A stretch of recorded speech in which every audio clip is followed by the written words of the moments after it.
पिछले वीडियो में हम लोगों ने कंडीशनल प्रोबेबिलिटी देखा था और हम लोग उससे रिलेटेड कुछ क्वेश्चंस भी किए थे, एक्सरसाइज भी सॉल्व किए थे 32.1 केसेस इन अ क्लास 12।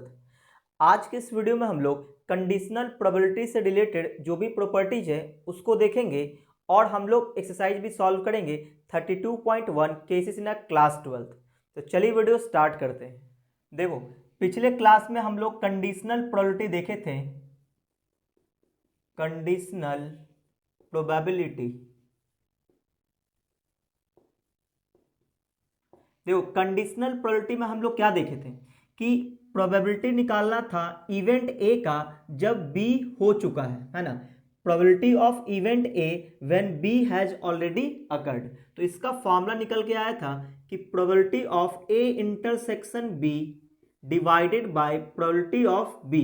ये हम लोग देखे थे और यहां पे मैंने कुछ स्पेशल चीजें निकाला था। क्या वो स्पेशल चीज था कि if A and B are independent, A and B are independent event, अगर ए और बी इंडिपेंडेंट इवेंट हुआ तो हम लोगों ने क्या निकाला था कंडीशन, हम लोगों ने कंडीशन निकाला था probability of A intersection B is equal to probability of A into में प्रोबेबिलिटी ऑफ बी।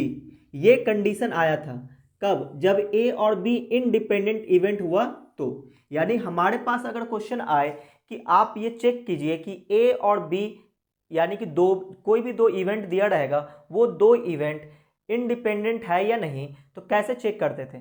इसी कंडीशन के अकॉर्डिंग हम लोग दो इवेंट को इंडिपेंडेंट चेक करते थे। ठीक है, चलिए, तो उम्मीद आपको ये समझ में आया होगा। अब आपको एक चीज और ध्यान रखना है, क्या कि टोटल प्रोबेबिलिटी हमेशा वन होता है। टोटल प्रोबेबिलिटी हमेशा वन होता है। किसी इवेंट के होने की प्रोबेबिलिटी और उसके ना होने की प्रोबेबिलिटी का जो सम होगा हमेशा वन होगा। जैसे मैं आपको ये बोल दूं, देखो कि प्रोबेबिलिटी ऑफ इवेंट ई और इसके ना होने के मतलब ई डैश बोल लो, या फिर ई के पावर सी भी लिखते हैं या ई पे बार भी देते हैं, तो वो एक ही चीजें हैं। तो प्रोबेबिलिटी ऑफ ई का मतलब इवेंट होने की और प्रोबेबिलिटी ऑफ ई डैश मतलब इवेंट ना होने की। तो होने की और ना होने की दोनों का जो सम होगा वो हमेशा क्या होता है, वन। हमेशा टोटल प्रोबेबिलिटी वन होता है। तो यहां से अगर हम प्रोबेबिलिटी ऑफ इवेंट निकालें तो ऐसे बोल सकते हैं one minus probability of event ना होने की। तो वन में से अगर ना होने की प्रोबेबिलिटी हम माइनस कर दें तो होने की प्रोबेबिलिटी निकल जाएगा। इसका मतलब ये हुआ कि मान लो किसी ने बोला कि ए इवेंट की प्रोबेबिलिटी है 2/3, तो आप बताइए कि पी ए डैश क्या होगा। तो ए डैश निकालने के लिए हम लोग क्या करेंगे, वन में से माइनस कर देंगे 2/3 को, तो ये कितना आ जाएगा 3 - 2 यानी कि 1/3 आ जाएगा। यानी कि इवेंट ए के होने की प्रोबेबिलिटी है 2/3, तो ना होने की प्रोबेबिलिटी है 1/3। ये चीज आपको ध्यान रखना है। अच्छा, अब एक चीज और है कि यहाँ पे जो प्रोबेबिलिटी ऑफ ए डैश है मतलब ये ना होने की, तो इसको कई बुक में ऐसा भी लिखा होता है प्रोबेबिलिटी ऑफ ए पे कॉम्प्लीमेंट या फिर प्रोबेबिलिटी ऑफ ए पे बार, ये सभी एक ही बात है। ठीक है ना। तो आपको यह ध्यान रखना है कि अगर किसी इवेंट के होने की प्रोबेबिलिटी दिया हुआ है तो ना होने की प्रोबेबिलिटी निकालना हो तो वन में से माइनस कर देंगे। ठीक है, चलिए, उम्मीद आपको यह समझ में आ गया होगा। अब हम लोग बात करेंगे कुछ क्वेश्चंस पे जो एक्सरसाइज 32.1 का है। पिछले वीडियो में हम लोगों ने 32.1 एक्सरसाइज का क्वेश्चन नंबर 3 तक कंप्लीट किया था।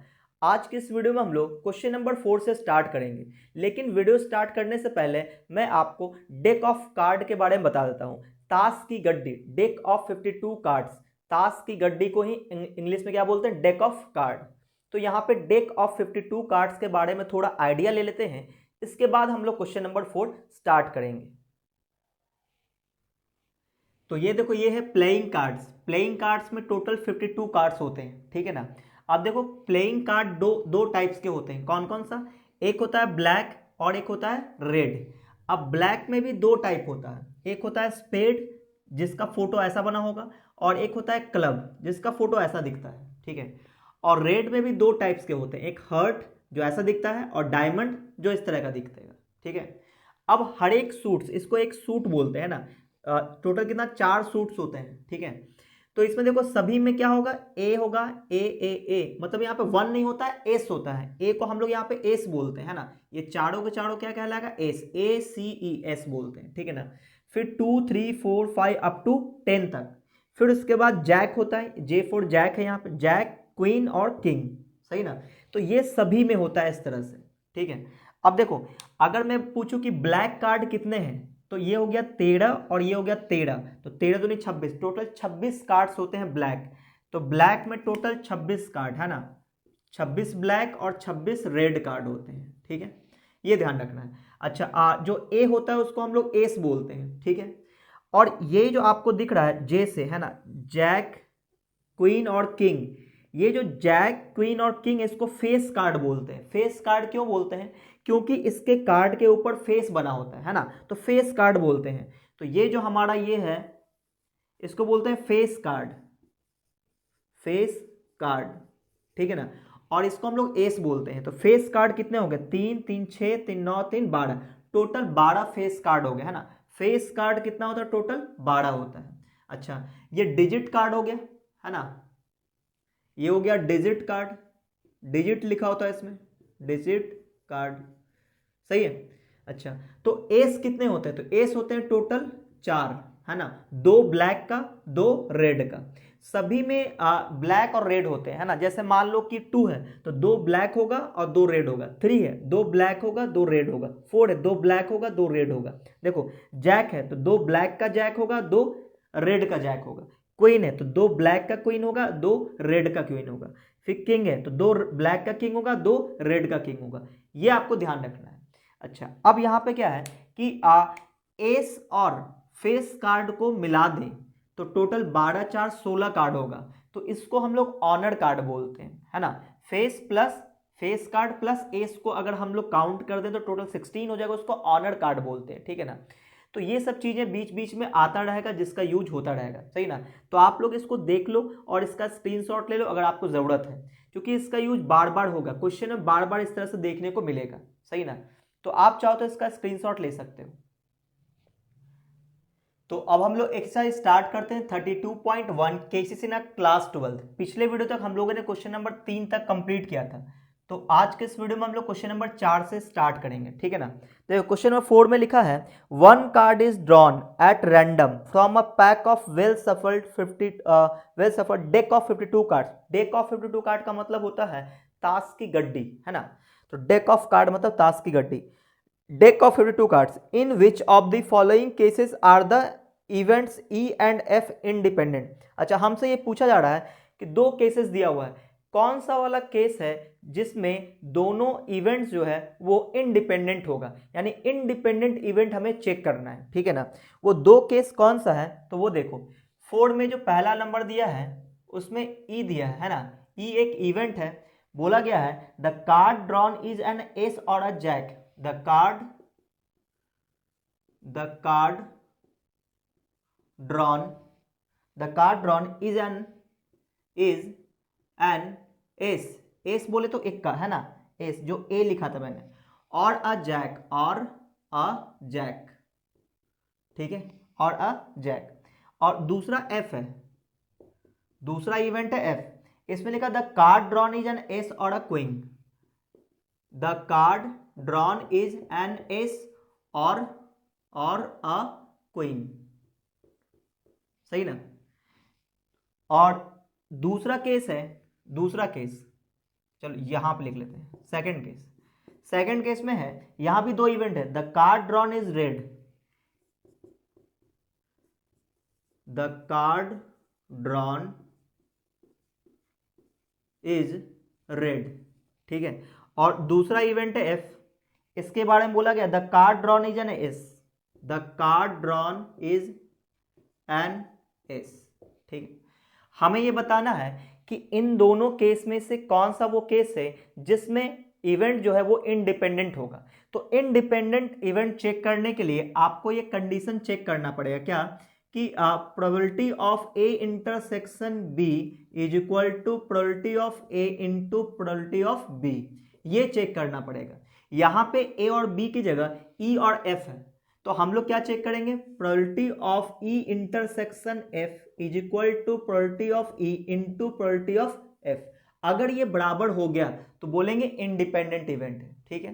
तो अब देखो हमें probability of E intersection F निकालना पड़ेगा, ई की प्रोबेबिलिटी और एफ की प्रोबेबिलिटी। तो यहाँ पे देखो जब भी प्रोबेबिलिटी निकालते हैं तो आपको क्या ध्यान रखना है कि इवेंट क्या है, नंबर ऑफ इवेंट कितना है और उसके लिए सैंपल स्पेस कितना है, ठीक है। तो देखो यहाँ पे बोला गया E the card drawn is an ace और अ जैक। जब भी बीच में और आ जाए तो इवेंट को हम लोग ऐड करके चेक करेंगे, ठीक है ना। तो यहाँ पे कौन कौन सा कार्ड लेना है, एक एस लेना है और अ जैक। तो एस कितने होते हैं, तो टोटल 4 एस होते हैं ना, 2 ब्लैक का और 2 रेड का। और जैक कितने होंगे, वो भी 4 होंगे, 2 ब्लैक का और 2 रेड का। तो 4 और 4 8, टोटल 8 कार्ड हो गया है ना।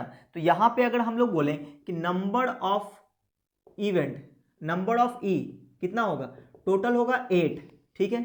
अच्छा, और अगर हम लोग इस पे बात करें the card drawn is an ace और अ क्वीन, तो एस 4 होंगे और क्वीन भी 4, टोटल हो जाएगा कितना 8, यानी number of F is equal to कितना होगा 8, सही है। अच्छा, तो इन दोनों की प्रोबेबिलिटी भी हम लोग निकाल सकते हैं। तो प्रोबेबिलिटी निकालने के लिए हमें क्या करना पड़ेगा, नंबर ऑफ इवेंट में नंबर ऑफ सैंपल स्पेस से डिवाइड करना पड़ेगा, यानी कि 8 में डिवाइड कर दें कितने से, 52 से, टोटल कार्ड 52 है। तो यहाँ पे हम लोग प्रोबेबिलिटी निकाल सकते हैं ना, किसका, ई का। कैसे निकालेंगे, तो 8/52, ठीक है। और प्रोबेबिलिटी ऑफ एफ निकालना हो तो ये भी 8/52 आएगा। अब हमें निकालना है ई इंटरसेक्शन एफ की प्रोबेबिलिटी। तो ई इंटरसेक्शन एफ का मतलब ये हुआ कि हमें ई भी देखना है और एफ भी देखना है, यानी कि क्या क्या होना चाहिए। देखो ई में क्या है, एस और जैक है, और एफ में क्या है, एस और क्वीन है। तो कॉमन क्या है इसमें, इंटरसेक्शन का मतलब कॉमन, तो इसमें कॉमन क्या आएगा, एस कॉमन आएगा। तो एस जो है कितने होते हैं, 4, तो इसका मतलब नंबर ऑफ इवेंट इसके लिए कितना हो जाएगा, 4 हो जाएगा। तो यहाँ पे जब हम लोग प्रोबेबिलिटी निकालेंगे ई इंटरसेक्शन एफ का, तो वो कितना होगा, 4/52 हो जाएगा, ठीक है। अच्छा, अब आपको ये चेक करना है कि ये जो है ये और इन दोनों का प्रोडक्ट बराबर है या नहीं, हमें ये चेक करना है, ठीक है। तो आप देखो यहाँ पे अगर मैं बोलूं कि probability of E intersection F, ये हम लोग चेक करने जा रहे हैं प्रोबेबिलिटी ऑफ ई और इनटू प्रोबेबिलिटी ऑफ एफ के बराबर है या नहीं है। तो देखो इसको चेक करते हैं हम लोग। तो यहाँ पे लिखेंगे इसका प्रोबेबिलिटी कितना है, इसका है 4/52, ठीक है। और इसका कितना है 8/52, 8/52 इनटू में कितना 8/52, दोनों का इतना ही है। साफ साफ दिख रहा है कि दोनों बराबर होगा नहीं, है ना। तो ये बराबर नहीं है, इसका मतलब ये जो पहला वाला केस है वो इंडिपेंडेंट इवेंट नहीं है, ठीक है। चलिए दूसरे में चेक करते हैं। यहाँ पे क्या है कि the card drawn is red, है ना, जो कार्ड हमने ड्रॉ किया वो रेड होना चाहिए। तो आपको पता है कि रेड कार्ड कितने होते हैं, तो टोटल 26 रेड कार्ड होते हैं ना, 26 रेड कार्ड। तो हमारे लिए इवेंट कितना हो, नंबर ऑफ इवेंट कितना होगा 26, इसको डिवाइड कर दे 52 से, तो प्रोबेबिलिटी ऑफ ई निकल जाएगा। तो यहाँ से प्रोबेबिलिटी ऑफ ई कितना आ जाएगा, रेड कार्ड बोल रहा है, यानी कि 26 रेड कार्ड होते हैं और टोटल कार्ड कितना 52। तो ये हो गया हमारा प्रोबेबिलिटी। तो इसको हम ऐसे भी तोड़ सकते हैं, 26 दूनी 52, यानी कि 1/2 आ जाएगा, ठीक है। अच्छा, इसमें क्या है, the card drawn is an S, तो एस कितने होते हैं 4। तो यहाँ पे अगर हम प्रोबेबिलिटी ऑफ एफ निकालें तो 4 रहेगा ऊपर और 52 रहेगा नीचे, ठीक है ना। तो 13 चौके 52, 1/13 आ जाएगा, ठीक है। अच्छा, अब क्या निकालेंगे, ई इंटरसेक्शन एफ। ई इंटरसेक्शन एफ बोले तो रेड होना चाहिए और एस होना चाहिए, है ना। तो रेड और एस में क्या कॉमन जाएगा, तो देखो एस जो है वो 4 होता है, 2 रेड का 2 ब्लैक का, तो 2 एस इसमें रेड है, तो इसमें कॉमन चला जाएगा कितना, 2 एस कॉमन चला जाएगा जो रेड वाला होगा, ठीक है। तो यहाँ पे ई इंटरसेक्शन एफ में कितना एलिमेंट होंगे, 2 एलिमेंट्स होंगे, है ना। रेड कार्ड और एस कार्ड में टोटल 2 कार्ड कॉमन जाएगा, कौन सा वाला, 2 रेड कार्ड कॉमन जाएगा।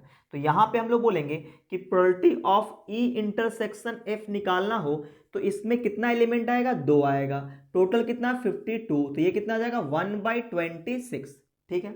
अब हम लोग चेक करते हैं कि probability of E intersection F ये बराबर है या नहीं है, into probability of F check करते हैं। तो इसकी वैल्यू कितना है 1/26 is equal to probability of E कितना है, प्रोबेबिलिटी ऑफ ई है 1/2 और इनटू में इसका कितना है 1/13, तो आप देखोगे कि 1/26, इधर भी कितना 1/13 दूनी 26, ये बराबर आ गया। इसका मतलब ये बोलेंगे कि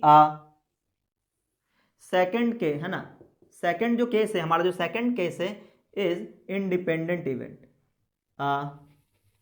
case is independent event, independent event. Second जो केस है उसी में क्या है, वो इंडिपेंडेंट इवेंट। हमें चेक करना था पहला या दूसरा, दोनों में से कौन सा केस है जिसमें इंडिपेंडेंट इवेंट है। तो सेकंड वाला केस में क्या है, इंडिपेंडेंट इवेंट है। उम्मीद आपको ये समझ में आया होगा, तो आप इसका स्क्रीनशॉट ले सकते हो।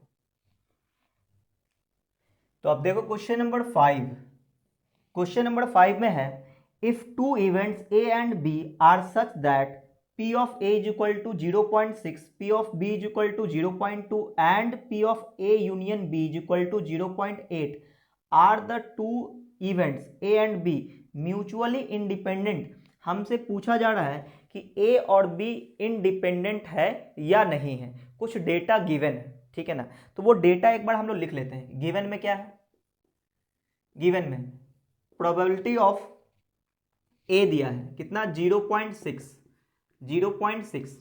अच्छा, प्रोबेबिलिटी ऑफ बी भी दिया हुआ है। प्रोबेबिलिटी ऑफ बी ये है 0.2 और प्रोबेबिलिटी ऑफ ए यूनियन दिया है, ए यूनियन बी ये दिया हुआ है 0.8, ठीक है।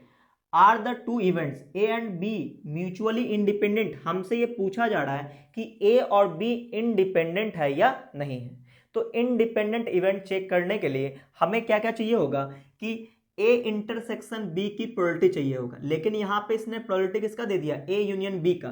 तो हम लोग ए यूनियन बी का यूज करते हुए ए इंटरसेक्शन बी की प्रोबेबिलिटी निकालेंगे। कैसे, तो देखो हम लोग यहाँ पे क्या लगाएंगे, एक फार्मूला लगाएंगे जो आपने सेट थ्योरी में भी पढ़ा था कि number of element in A union B is equal to number of element in A plus number of element in B minus number of element in A intersection B. उसी में बस n की जगह प्रोबेबिलिटी लगा देंगे, है ना। तो यहाँ पे हम लोग बोलेंगे कि probability of A union B का जो फार्मूला होता था वो होता था probability of A plus probability of B minus probability of A intersection B.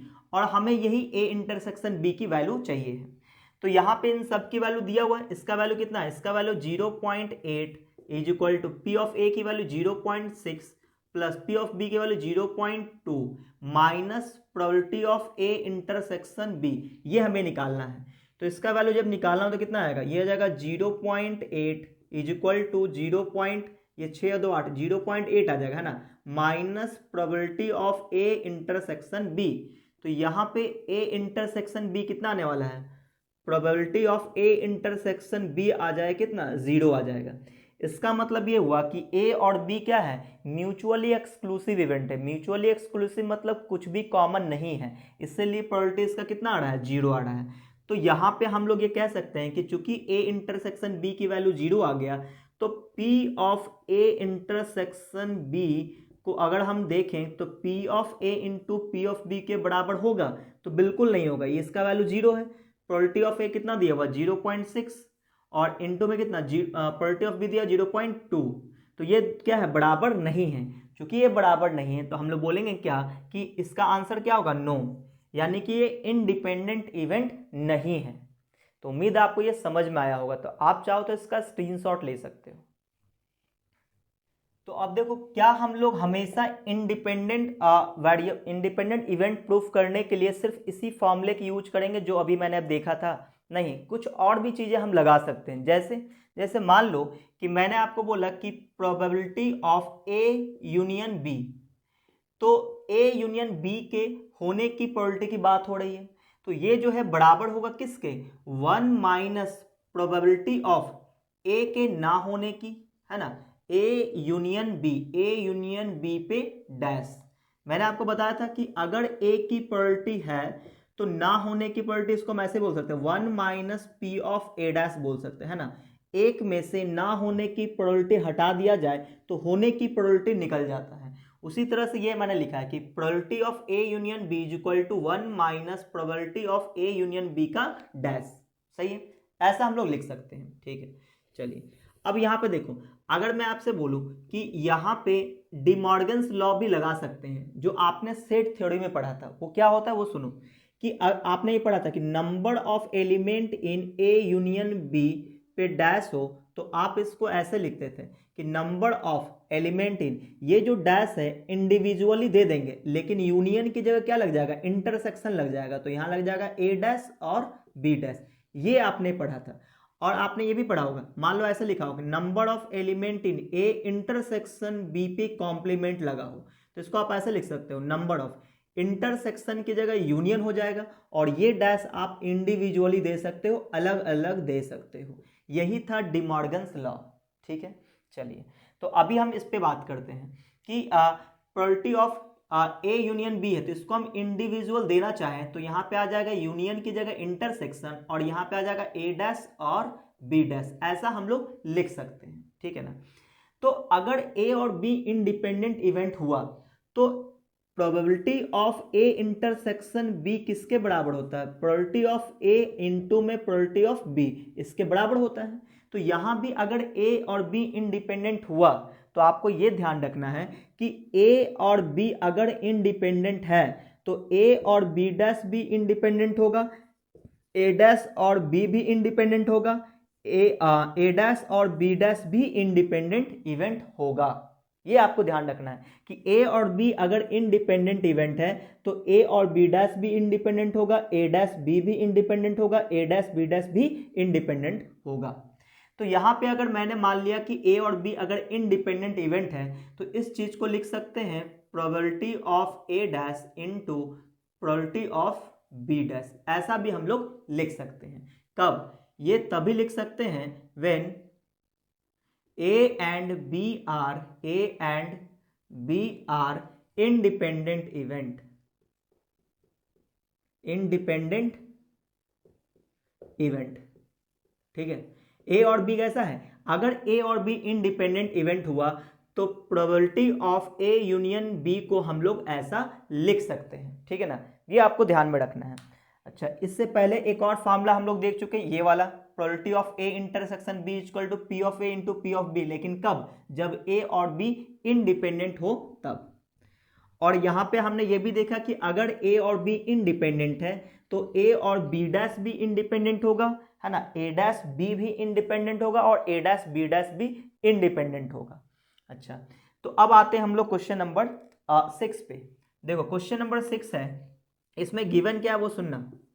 Given इसमें लिखा है कि if A and B are two independent event, उसने बोल दिया कि ए और बी क्या है, इंडिपेंडेंट इवेंट्स है, such that P A dash is equal to 0.65 comma P A union B is equal to 0.65 and P of B is equal to small P, find the value of P. अच्छा, तो given लिख लेते हैं कि probability of A dash दिया हुआ है कितना, 0.65, ठीक है ना, 0.65, और probability of A union B दिया हुआ है, A union B, A union B कितना दिया, 0.8 दिया हुआ है, आर सॉरी 0.8 नहीं है, 0.65 ही है, इसमें भी 0.65 दोनों सेम है, 0.65 ए डैश भी है और ए यूनियन भी 0.65, एंड पी ऑफ बी दिया हुआ है, प्रोबेबिलिटी ऑफ बी दिया हुआ है स्मॉल पी, तो इसी पी की वैल्यू पूछा जा रहा है कि यहाँ पे स्मॉल पी की वैल्यू क्या होगी, ये हमें निकालना है। कंडीशन ये है कि ए और बी इंडिपेंडेंट इवेंट है। ठीक है, तो यहां देखो डेटा कौन कौन सा दिया हुआ है, ए डैश दिया हुआ है, बी दिया हुआ है, ए यूनियन बी दिया हुआ है। तो हम लोग चाहें तो ये वाला प्रॉपर्टी भी अप्लाई कर सकते हैं, या फिर इससे पहले वाला जो पढ़े थे A intersection B is equal to P of A into P of B, वो भी लगा सकते हैं, लेकिन वो लगाने के लिए हमें यूनियन की जगह इंटरसेक्शन निकालना पड़ेगा। ठीक है ना, तो क्यों ना हम लोग इसी को लगा दें, है ना, ये लगाना आसान होगा क्योंकि ए डैश पता है, अच्छा बी डैश यहाँ से निकाल लेंगे और ए यूनियन बी पता है। ठीक है ना, तो इसी को अप्लाई कर देते हैं। ठीक है, तो बोलेंगे क्या कि here A and B are, A and B are independent event. अगर ए और बी इंडिपेंडेंट है तो हम लोग ये लिख सकते हैं कि P of A union B is equal to 1 minus P of A dash into P of B dash. ठीक है, तो यहाँ पे probability of A union B दिया हुआ है कितना 0.65, तो ये हो जाएगा 0.65। ठीक है ना, is equal to 1 minus probability of A dash भी दिया हुआ 0.65 इंटू में प्रोबेबिलिटी ऑफ बी डैश। अब यहाँ पे बी डैश नहीं दिया, क्या दिया है, बी दिया है, तो बी दिया है तो बी डैश कैसे निकालेंगे, तो प्रोबेबिलिटी ऑफ बी डैश कैसे निकालते हैं, 1 में से पी को माइनस कर देंगे। तो यहाँ क्या लिखेंगे, यहाँ लिखेंगे ब्रैकेट में 1 माइनस पी। ठीक है ना, अब यहाँ से p की वैल्यू हम लोग निकालेंगे, कैसे निकालेंगे वो देखो। तो यहाँ पे आ जाए कितना, इस 1 को उठा के ऐसा करते हैं, इस वाले फोटो को उठा के इधर कर देते हैं, ये आ जाएगा 0.65 है ना, और ब्रैकेट में 1 minus P is equal to है ना, ये आ जाएगा 1 माइनस 0.65, ये वाली चीज़ इधर आ गया। अब ऐसा करते हैं कि 1 में से 0.65 माइनस करते हैं तो कितना आएगा, तो ये आ जाएगा 0.65 bracket 1 minus P is equal to 1 में से 0.65 माइनस करेंगे तो 0.35 बचेगा। ठीक है, अब इसको डिवाइड कर देते हैं, तो 1 minus P is equal to आ जाएगा 0.35 डिवाइडेड बाय 0.65, ये पॉइंट से पॉइंट हट जाएगा है ना, ये कैंसिल हो गया, 5 से कटेगा, 7 पचे 35 और 13 पचे 65 है ना, तो 7/13 आ गया। तो यहाँ से जो p की वैल्यू आ जाएगा वो कितना आ जाएगा 1 माइनस 7/13 यानी कि 6/13 आ जाएगा, 6/13। तो p की वैल्यू आ गया कितना 6/13 और ये हो गया इसका आंसर। तो उम्मीद आपको ये समझ में आया होगा। तो आप चाहो तो इसका स्क्रीनशॉट ले लो, हम लोग अगले क्वेश्चन पे बात करेंगे। तो आप देखो क्वेश्चन नंबर 7, क्वेश्चन नंबर 7 में है events E and F are independent, E और एफ क्या है, इंडिपेंडेंट इवेंट गिवन है, तो find probability of F if probability of E is equal to 0.35 and probability of E union F is equal to 0.6 है ना। तो पहले given लिख लेते हैं है ना, गिवन क्या है, गिवन ये है कि प्रोबेबिलिटी ऑफ ई दिया हुआ है, प्रोबेबिलिटी ऑफ ई दिया हुआ है कितना 0.35 and probability of E union F दिया हुआ है, ये कितना दिया है 0.6 दिया है, 0.6। ठीक है, अच्छा तो क्या करना है, event E and F are independent, ठीक है, एंड इतना, तो फाइंड पी ऑफ एफ, हमें निकालना है प्रोबेबिलिटी ऑफ एफ निकालना है। ठीक है, यहाँ पे गिवन क्या है कि ई एंड एफ इंडिपेंडेंट इवेंट है, तो आप पी ऑफ एफ निकालिए कितना होगा। ठीक है, चलिए तो बोलो कैसे निकाला जाए। तो यहाँ से एक चीज़ तो है कि अगर ये डेटा है तो हमें यूनियन की जगह इंटरसेक्शन चाहिए होगा, क्योंकि इंटरसेक्शन पता होगा तभी हमारे लिए चीज़ें आसान हो सकता है। या फिर नहीं तो आप ये भी लगा सकते हो क्या कि probability of E union F is equal to, आप क्या लिखोगे, probability of E plus probability of F minus probability of E intersection F, आप ये लगा सकते हो है ना, अलजेब्रा ऑफ प्रोबेबिलिटी यही है। अच्छा अब यहाँ पे किस किस का वैल्यू दिया, इसका वैल्यू दिया 0.6 और प्रोबेबिलिटी ऑफ ई दिया हुआ कितना 0.35 प्लस प्रोबेबिलिटी ऑफ एफ तो निकालना ही है, ये हमें निकालना है, माइनस इसको क्या लिख सकते हैं, क्योंकि ई और एफ इंडिपेंडेंट इवेंट है तो इसकी जगह हम लोग लिख सकते हैं प्रोबेबिलिटी ऑफ ई और इनटू में प्रोबेबिलिटी ऑफ एफ, ऐसा हम लोग लिख सकते हैं। ठीक है, अच्छा अब इसको उठा के इधर कर लेते हैं, तो ये 0.6 को 0.60 भी लिख सकते हैं, कोई प्रॉब्लम नहीं है ना। तो 60 में से 35 माइनस कर देंगे तो 25 बचेगा, यानी कि 0.25 बचेगा इक्वल टू, और पी ऑफ एफ तो हमें निकालना है, पी ऑफ एफ निकालना है माइनस प्रोबेबिलिटी ऑफ ई दिया हुआ है, कितना दिया हुआ है 0.35, तो 0.35 और प्रोबेबिलिटी ऑफ एफ हो गया। तो देखो इन दोनों टर्म में क्या कॉमन है, इन दोनों में पी ऑफ एफ कॉमन है, तो क्या बच जाएगा 1 माइनस 0.35 और यह आ जाएगा 0.25, तो 1 माइनस 0.35 करेंगे तो ये कितना आ जाएगा, यह आ जाएगा 0.65 है ना, इंटू में 0.65 और ये है 0.25, इसको डिवाइड कर देंगे तो प्रोबेबिलिटी ऑफ एफ निकल जाएगा कितना 0.25 डिवाइडेड बाय 0.65। अब यहाँ से 0 से 0 गायब हो जाएगा, 5 से कटेगा है ना, 5 5 जा 25, 13 5 जा 65, तो 5/13 आ जाएगा। तो प्रोबेबिलिटी ऑफ एफ आ गया कितना 5/13, और ये हो गया इसका आंसर। तो उम्मीद आपको ये समझ में आया होगा, तो आप इसका स्क्रीनशॉट ले सकते हो। तो अब देखो क्वेश्चन नंबर 8। क्वेश्चन नंबर 8 है, let A and B are two event such that probability of A is equal to 0.5 and probability of A union B is equal to 0.9. If A and B are independent event, find the value of probability of B. बिल्कुल question number 7 के जैसा ही है। तो यहाँ देखो given में क्या दिया हुआ है कि probability of 8 नंबर में A दिया है 0.5 और क्या दिया है probability of A union B, probability of A union B ये वैल्यू दिया हुआ है 0.9। तो निकालना क्या है, प्रोबेबिलिटी ऑफ बी निकालना है, प्रोबेबिलिटी ऑफ बी निकालना है। और यहाँ पे ये गिवन है क्या कि ए और बी क्या है, इंडिपेंडेंट इवेंट है।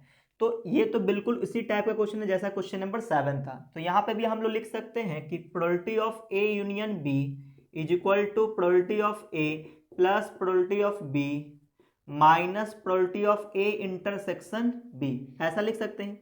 अब यहाँ पे इसका वैल्यू तो पता है कितना 0.9 is equal to probability of A पता है 0.5 प्लस प्रोबेबिलिटी ऑफ बी तो हमें निकालना है माइनस, इसको लिख सकते हैं probability of A into probability of B.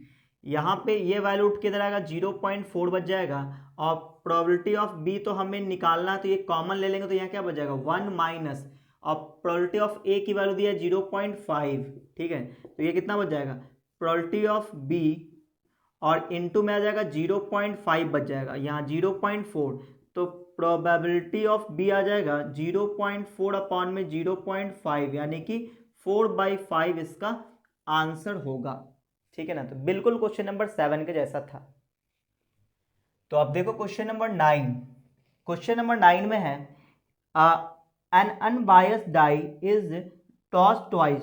Find the probability of getting 4, 5 or 6 on the first toss and 1, 2, 3 or 4 on the second toss. देखो एक डाई को हम लोग 2 बार टॉस करेंगे, 2 बार फेंकेंगे, है ना।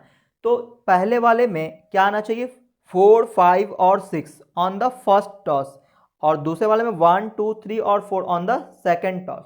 तो देखो एक चीज़ तो क्लियर है कि अगर मैंने 2 बार डाइस फेंका तो जब फर्स्ट बार हम लोग डाई को टॉस करेंगे और जब दूसरी बार टॉस करेंगे तो दोनों पे जो इवेंट निकल के आएगा वो बिल्कुल इंडिपेंडेंट होगा, है ना। पहले बार जब हमने फेंका और जब हमने दूसरी बार फेंका तो पहले बार में क्या आया इससे कोई मतलब नहीं है सेकंड वाले को, या सेकंड वाले में क्या इससे कोई मतलब नहीं फर्स्ट में क्या आया था। तो फर्स्ट में क्या आया और क्या नहीं आया इससे कोई फर्क नहीं पड़ता सेकंड वाले में क्या आएगा और क्या नहीं आएगा, सही ना। इसका मतलब यहाँ पे दोनों इवेंट कैसे होंगे, इंडिपेंडेंट होंगे। तो यहाँ पे हम लोग मान लेते हैं कि लेट एक हमने इवेंट मान लिया ई, ठीक है ना। इसमें क्या आना चाहिए गेटिंग 4, 5 और 6, 4, 5 और 6 ऑन किस पे ऑन द फर्स्ट टॉस। जब हमने फर्स्ट टॉस किया तो ये आया, इसको हमने E1 नाम दे दिया। अच्छा E2 नाम देते हैं गेटिंग क्या 1, 2, 3 और 4, 1, 2, 3 और 4 ऑन सेकेंड टॉस, ठीक है ना। ये गिवन है, हमें क्या निकालना है, हमें निकालना है क्या कि फाइंड द प्रोबेबिलिटी, है ना। An unbiased die is tossed twice, find the probability of getting 4, 5 और 6 on the first toss and 1, 2, 3 और 4 ऑन द सेकेंड टॉस। तो हमें प्रोबेबिलिटी उसका निकालना है जो फर्स्ट वाले में 4, 5, 6 आए और सेकेंड वाले में 1, 2, 3 और 4 आए। इसका मतलब E1 और E2 का इंटरसेक्शन की प्रोबेबिलिटी निकालना है, क्योंकि फर्स्ट में आना चाहिए 4, 5, 6 और सेकंड में 1, 2, 3 और 4। तो फर्स्ट में आने का मतलब E1 होना चाहिए और सेकंड में E2 होना चाहिए, यानी E1 और E2 दोनों होना चाहिए, ठीक है ना। इसका मतलब E1 इंटरसेक्शन E2 निकालेंगे। तो E1 इंटरसेक्शन E2 निकालने के लिए हमें प्रोबेबिलिटी ऑफ E1 और प्रोबेबिलिटी ऑफ E2 चाहिए होगा, क्योंकि E1 और E2 क्या है, इंडिपेंडेंट इवेंट है। तो यहाँ पर लिख लेते हैं clearly clearly E1 and E2 are independent events। यहाँ पे E1 E2 इंडिपेंडेंट है, क्यों? क्योंकि जो फर्स्ट बार टॉस करेंगे उसमें क्या आया, सेकंड बार टॉस करेंगे उसमें क्या आया, इसमें कोई रिलेशन नहीं है, सही ना, इसलिए E1 E2 क्या है, इंडिपेंडेंट इवेंट है। और हमें क्या निकालना है, हमें निकालना है probability of E1 intersection E2। E1 intersection E2 बोलने का मतलब, E1 का मतलब हुआ फर्स्ट टॉस में आना चाहिए 4 5 6 और सेकंड वाले में क्या आना चाहिए 1 2 3 और 4, यानी E1 इंटरसेक्शन E2 निकालना है। तो कैसे निकालेंगे, तो बोलेंगे प्रोबेबिलिटी ऑफ E1 और इनटू में प्रोबेबिलिटी ऑफ E2, ठीक है। अब प्रोबेबिलिटी ऑफ E1 कैसे निकलेगा, तो इसको हम लोग डिवाइड कर देंगे सैंपल स्पेस से। तो E1 है क्या, E1 है जब हमने फर्स्ट बार टॉस किया था तो 4 5 या 6 होना चाहिए। तो जब टॉस करेंगे हम लोग डाई को तो क्या क्या मिल सकता है, तो 1 2 3 4 5 6, यानी नंबर ऑफ सैंपल स्पेस 6 हो गया, तो यहाँ पे आ जाएगा 6। और नंबर ऑफ इवेंट कितना आ जाएगा, देखो या तो 4 आना चाहिए तो 5 या तो 6, यानी कि 3 हो जाएगा, तो नंबर ऑफ इवेंट 3 हो गया इनटू में प्रोबेबिलिटी ऑफ E2, इसके लिए भी क्या आ जाएगा 6 आ जाएगा, क्योंकि डाई हम लोग थ्रो किए हैं सेकंड टॉस में। और इसके लिए इवेंट कौन आ जाएगा 1 2 3 4, यानी कि 4 हो गया टोटल, ठीक है ना। और का मतलब बीच में प्लस करते जाना है, तो 1 भी आ सकता है या फिर 2 या तो 3 या तो 4, तो टोटल नंबर ऑफ इवेंट कितना हो जाएगा 4 हो जाएगा। अब इसको सॉल्व करते हैं, ठीक है ना। तो यहाँ पे आ जाएगा कितना 3 2 जा 6 आ जाएगा, सही ना, 2 2 जा 4 आ जाएगा, फिर 2 3 जा 6, यानी कि 1/3 इसका आंसर होगा, ठीक है ना। तो probability of E1 intersection E2 क्या आ गया 1/3। तो उम्मीद आपको ये समझ में आया होगा। तो आप इसका स्क्रीनशॉट ले सकते हो, हम लोग अगले क्वेश्चन पे बात करेंगे।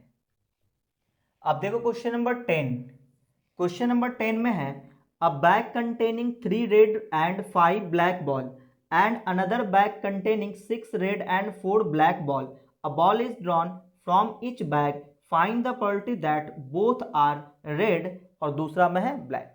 देखो दो बैग है, दोनों बैग में कुछ रेड बॉल है कुछ ब्लैक बॉल है, यानी दोनों बैग अलग अलग है। इसका मतलब बैग 1 और बैग 2 में कोई रिलेशन नहीं है। तो बैग 1 में जो इवेंट होगा और बैग 2 में जो इवेंट होगा उसमें क्या होगा, इंडिपेंडेंट इवेंट होगा, सही ना। तो यहाँ पे एक बैग 1 ले लेते हैं, ठीक है ना। बैग 1 में क्या दिया हुआ, कितना रेड कितना ब्लैक है, तो इसमें दिया 3 रेड और 5 ब्लैक है, 3 रेड बॉल है और 5 ब्लैक बॉल है। अब बैग 2 ले लेते हैं, बैग 2, इसमें क्या दिया है, इसमें दिया 6 red and 4 black, 6 red ball और 4 ब्लैक बॉल है, ठीक है।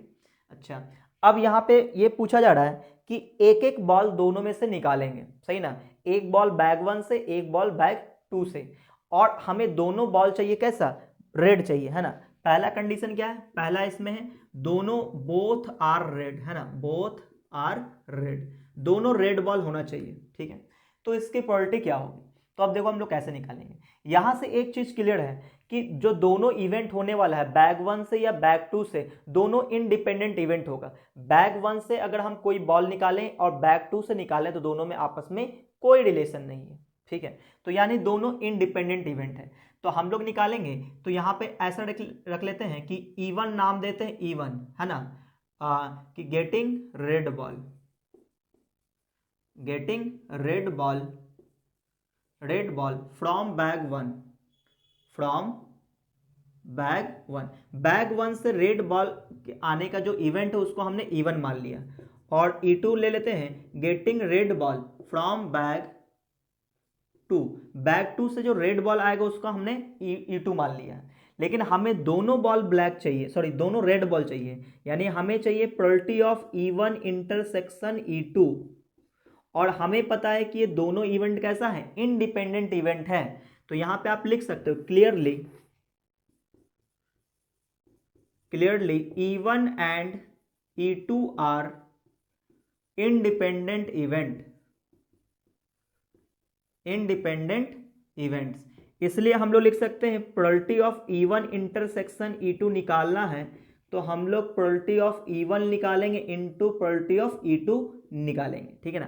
तो अब देखो प्रोबेबिलिटी ऑफ इवन कैसे निकलेगा, तो इवन क्या है, बैग 1 से रेड बॉल निकालने की प्रोबेबिलिटी है। तो बैग 1 में रेड बॉल कितना है, तो बैग 1 में रेड बॉल 3 है, तो नंबर ऑफ सैंपल स्पेस हो गया 3, और टोटल बॉल कितना है बैग 1 में, तो 3 और 5 8, यानी कि टोटल 8 हो गया। तो नंबर ऑफ इवेंट ऊपर रखेंगे, नंबर ऑफ सैंपल स्पेस नीचे रखेंगे। फिर इनटू में प्रोबेबिलिटी ऑफ E2 निकालेंगे, तो E2 क्या है, तो E2 क्या है, रेड बॉल निकालने की इवेंट है, किसमें से, बैग 2 में। तो बैग 2 में रेड बॉल कितना है 6, तो वो ऊपर रहेगा, और टोटल बॉल कितना है 10, तो ये आ जाएगा नीचे। इसको सॉल्व कर देंगे तो ये आ जाएगा कितना, 3 2 जा 6, 4 2 जा 8। अब ये तो कटेगा नहीं, तो 9/40 इसका आंसर हो जाएगा, सही ना। तो उम्मीद आपको ये समझ में आया होगा, तो आप इसका स्क्रीनशॉट ले सकते हो।